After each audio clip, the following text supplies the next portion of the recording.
నిజంగా కూడా ఈ ప్రజాపాలనలో నేను ఎమ్మెల్యే కావడం నా అదృష్టం. మా ఆలేరు ప్రజల ఆశీర్వాదం, వాళ్ళ ఒక బిడ్డగా వాళ్ళ కొడుకుగా నన్ను ఆశీర్వదించారు. కాబట్టి ఉదయం లేస్తే మార్నింగ్ వాకు, సాయంత్రం వాళ్ళ నిద్ర, ప్రజలే నా కుటుంబం, ప్రజలే నా దేవుళ్ళు, ప్రజలే నా ఆశీర్వాదం అనే తిరుగుతున్నా. నిజంగా మంచిగా హ్యాపీగా ఉంది తాత. ఇలా వట్టూరు మా దళిత వాడలో భోజనం చేస్తుంటే మా యాదమ్మ రెండు బుక్కలు పెట్టింది, బుచ్చమ్మ రెండు, మా అమ్మ పేరు కూడా బుచ్చమ్మే, నాన్నగారు నా తల్లి కూడా బుచ్చమ్మే. మా అమ్మ తినిపించినంత తృప్తి అనిపించింది. నేనే వంటకంటే ఎక్కువ ఏం కావాలి తాత? ఏముంటుంది చెప్పు. పదవి అనేది ప్రజలు 5 ఏళ్ళు ఇస్తారు.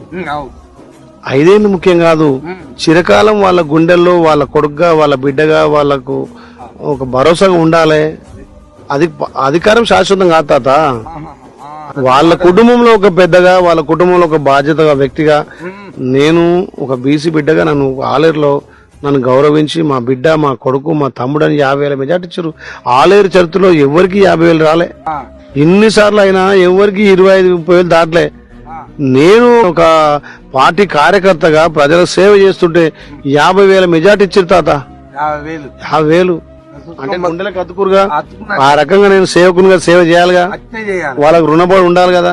నా ఒక్కిల్లే నా కుటుంబం కాదు, నా ఆలేరు ప్రజలు, నా ఆలేరు ఉన్నటువంటి నా దళితులు, నా ఎస్సీ ఎస్టీ మైనార్టీ బీసీ అంతా నా కుటుంబమే.